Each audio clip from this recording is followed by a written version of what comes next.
Hello guys and welcome back to another FPL video. Today we're going to talk about how my team did in Game Week 9. We're going to see how my early team selection is looking and some early thoughts for the transfers that I'm going to do for Game Week 10.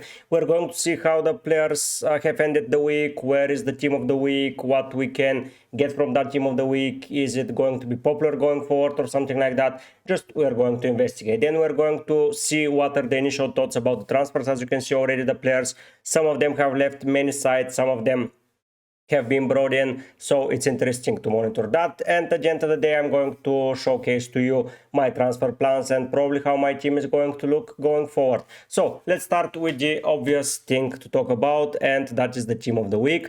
Let's go and see it. So for a surprise this week, I own 1, 2, 3, 4 players from team of the week, and that's absolutely massive. 3 of them are pretty popular, but the 4th one surprised me even more, that he kept a clean sheet. It was Dean Henderson.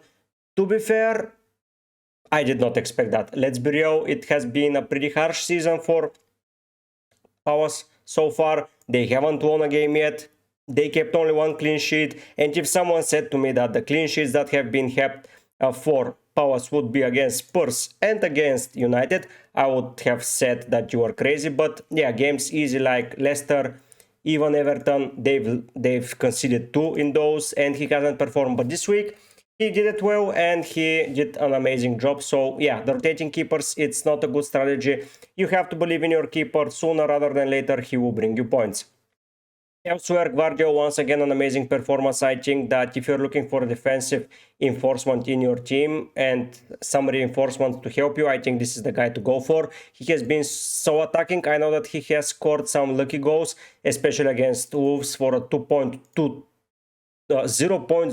sorry, he scored a goal, and then against Newcastle 0.08, but he keeps getting those chances in. 1.6 expected attacking returns, most of them are assist-wise, but still 2 attacking returns, pretty amazing. Chauba, with that great performance, he got the 2 bonus, and he did pretty alright against Spurs. And to be fair, with the defense of Lacroix, Gay and Chauba, I think that Crystal Palace can continue keeping some clean sheets, so I will be on the monitor on that. Dine got the bonus point and got the clean sheet even with a yellow card, and even though they didn't keep a clean sheet, but he got subbed off early, so he did an amazing job there. If you're looking for a Villa defender, he's a good option, but not in the next 4 fixtures, to say the least. For a defensive asset, maybe as a forward asset, yes, but as a defensive one, no way. Looking into midfield, Palmer delivered. I'm surprised that Salah is not here. He finished on the same points as him, but maybe just because he finished earlier on the same points, that's why he's not there.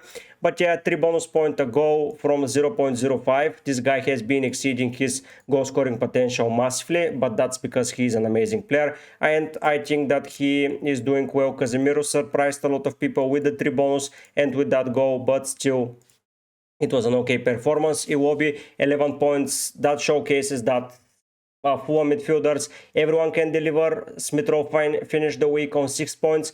But yeah, this guy scored a goal, kept a clean sheet because he was subbed off early, and the 3 bonus points well into his pocket. The best player of the week, Brian Mbumo, probably the best player in the FPL community for his price. This guy has risen 0.7 in price since the start of the season. This is massive. If you go and see how he started, the initial price, okay, they don't have it now, but yeah, you can see it here. It was 7 million, so 0.7 so far he has risen. That's amazing price rise.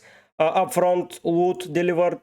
I think he's a good buy, especially if you're wildcarding on 12. You can easily take him out, but you can even keep him if you want to do that. And Hirst, I wouldn't say that he is a good player to own. 0.0% ownership. I think that he hasn't played a lot of minutes to justify bringing him in. Yeah, he scored a goal and made an assist, but still, I don't think that he's a good buy. A good buy, in my opinion, is going to be Wissa. Wissa is an amazing player, and he can do some serious damage if you own him.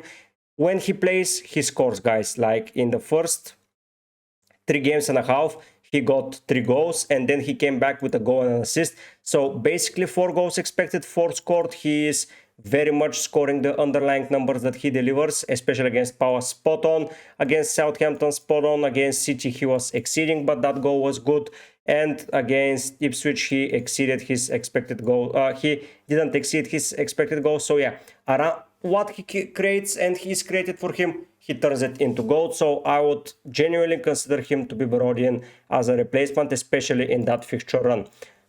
From the players that are here on the screen, I would get Gwardio, Mbumu, Wood, and Wissa, and Palmer, of course, the 5 players. The other 5s, I think it's a one-off, and I wouldn't say that it's a good investment.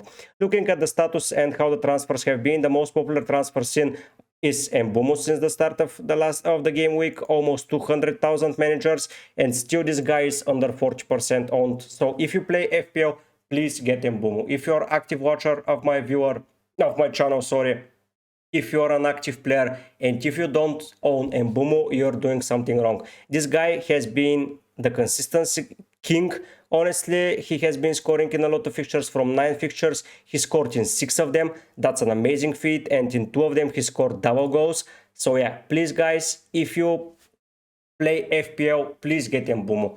He's not getting a lot of yellow cards. He's getting good bonus points. Every time he scores, he's in the bonus, basically. So yeah, please get Mbumu.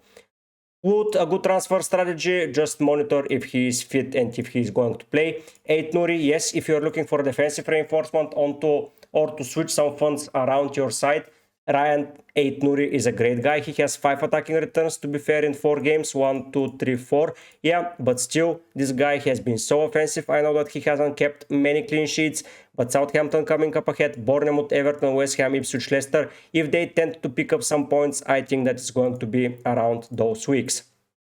Gwardio, as mentioned, a great shout out. So basically 4 of the players that I mentioned are already brought in massively. If we take a look, Palmer is the 6th one. So yeah, those players, the first 6 players, I think they are a good buy. Especially if you're wildcarding soon, Wood and Wood and Gwardio, are the best options to go for. If you're looking for a longer term, Mbumu, 8 Nuri, Wissa, and Palmer are your guys. Looking at the transferred out players, Son, I think that's harsh. 70,000 managers. This guy price is just so volatile. If you go and see, he started at 10, he's down to 9.8, now he's 9.9, probably will drop if he is not confirmed to be in. I think that you should wait and see. But yeah, he probably will be playing pretty soon, and Villa and Ipswich are great games for him to play. Saka just came back and he is 70,000 managers out. I think that this will change. But yeah, the fixtures are not amazing, but I wouldn't say that you should rotate around premiums in such an easy way.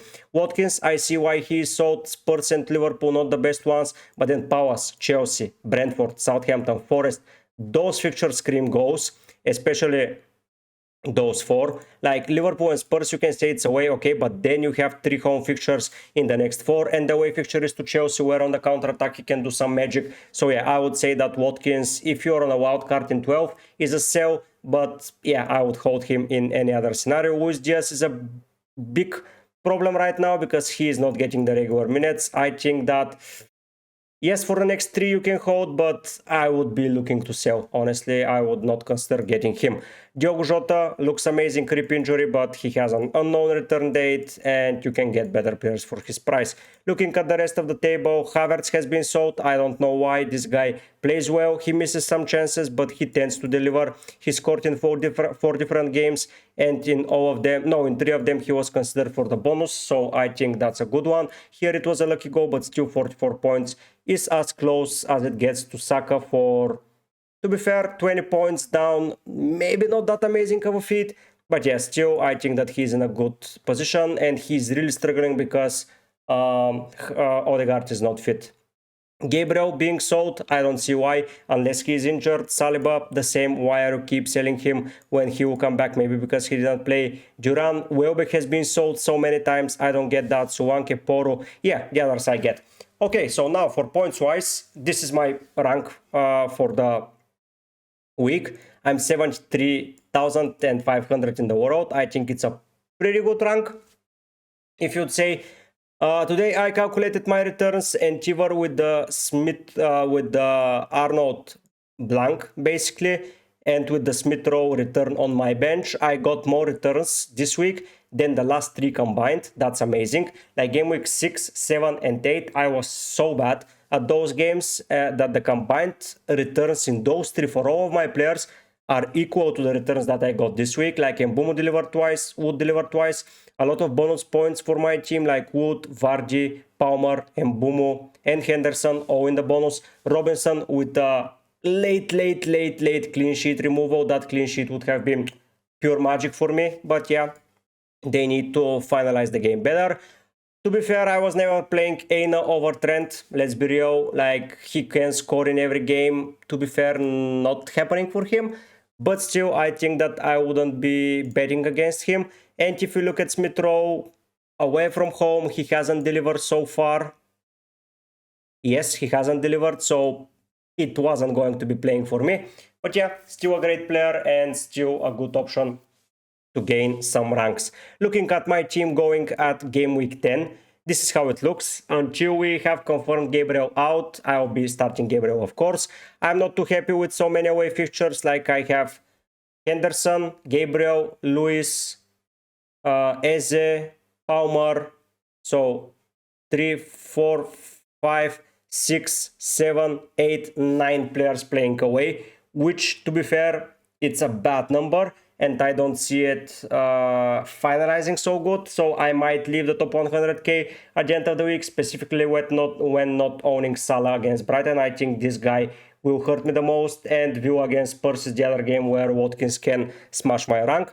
But honestly, I'm not that afraid, because sooner rather than later I will be bringing in those guys, and those guys are going to not leave my side for quite a bit. But for now, let's see how it goes. The big decision is when I will sell Haaland, because looking from fixtures from 12 onwards, the next captaincy where he will earn is probably at 19, as we have at 18 Palmer playing against Fulham and Salah playing at home against Leicester. So most probably Salah will be the captain there. Let's not say anything right now, but there is a high chance of this happening. So yeah, Haaland will be leaving my side. The only week where I see captaining him is against Palace, but still, yeah, he can score in all the fixtures, like he's fixture proof. But I own 15 million player for captaincy, and yeah, not for only some goals and for some returns. Yeah, 17 points, but all of those points have been captain points for me. So yeah, the team looks alright. The thing about it is I'm looking for a player to be brought in, and I'm quite tempted to do so. So the plan that I have is to either roll, which is probably the strategy that we'll do. Another strategy is to take out Gabriel, just because that he might drop in price. He's pretty close to dropping, and if he's injured for a while, I think that I would not want to touch a lot of Arsenal defense in the next two. I will be bringing in Guardiola. I think that doubling up on City defense won't get me far ahead, but it would get me into some good numbers. Bournemouth and Brighton have been scoring, but I think that Guardiola has been scoring as well. So this is one of the options if we reset the week. The other option is to sell Smith Rowe and to bring in a player like Garnacho. I think Garnacho will be feasting in the next two fixtures. I just see it. He was playing alrightish against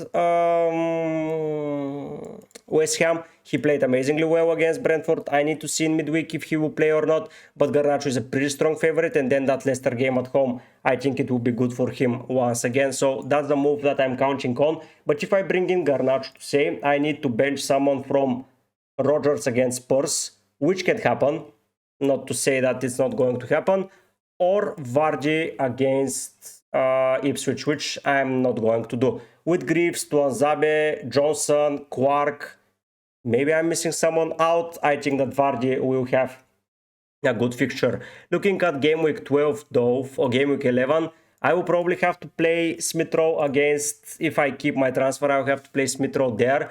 So either one I'm going to roll, two I'm going to bring in Guardiola for Gabriel if Gabriel is out for a prolonged time in the future, and we'll see how long and how this will change my strategy. Or three, I'll be bringing in Garnacho. Those are the three moves, so put it down in the comment section what you think is going to be the early thoughts of my transfers. What would you prefer? I'm leaning on rolling, basically, because I don't want to bench Rodgers next week. I know that he hasn't delivered on a regular basis, but Tottenham are shambolic and tight in defense, and I think that if he does something good, I would want his points. And probably the transfer that I'm leaning the most is Gw10, as this will block a lot of the attacking potential against my side, especially if Gabriel is injured for a long term. I bought him for 6.1. If he drops, I would lose that price. So yeah, if you look at the list view for my team, where was the list view? Yeah, here is the list view. I brought in Gabriel at 6.1, and I would not want to lose that money. Yeah, Gvardio will rise in price, probably did tonight, but yeah, who cares about that? At least the price will be locked for me. And then on a wild card, but that would basically move me into a wild card in 12. I don't know why should I keep my wild card for a long time, but you never know, guys. You basically never know what needs to happen, and you cannot predict those things. But yeah, I see myself still playing with that side. If Gabriel is out, Aina in for for him, and I'm good and I'm rolling, and probably I'm happy, and I can take that. So yeah, maybe Spurs can hurt me, maybe Wolves can hurt me, but you cannot own them all. Like at the end of the day, I have Eze, I have Mbumo. Eze, if he starts returning more and more now regularly, it will be good, at least in the next 2 fixtures. So yeah, we'll have to see what will happen and how it will play out. But in 11, yeah, they play Newcastle, so I can play Forest players against Newcastle. No big of a deal. So yeah, I think I'm in a good position. Please share in the comments what would you do with my team. If you enjoy my content and want to see more, don't forget to subscribe to the channel. Don't forget to join the Discord, and don't forget to leave a like to the video. Those things help me massively to grow my community, and at the end of the day, that is the most important thing to me, to reach out to more people and to have fun all together. Thank you for watching, thank you for being part of the channel, and I will see you soon with more FPL and UCL fantasy content. But for now, guys, I'll be heading out. Bye!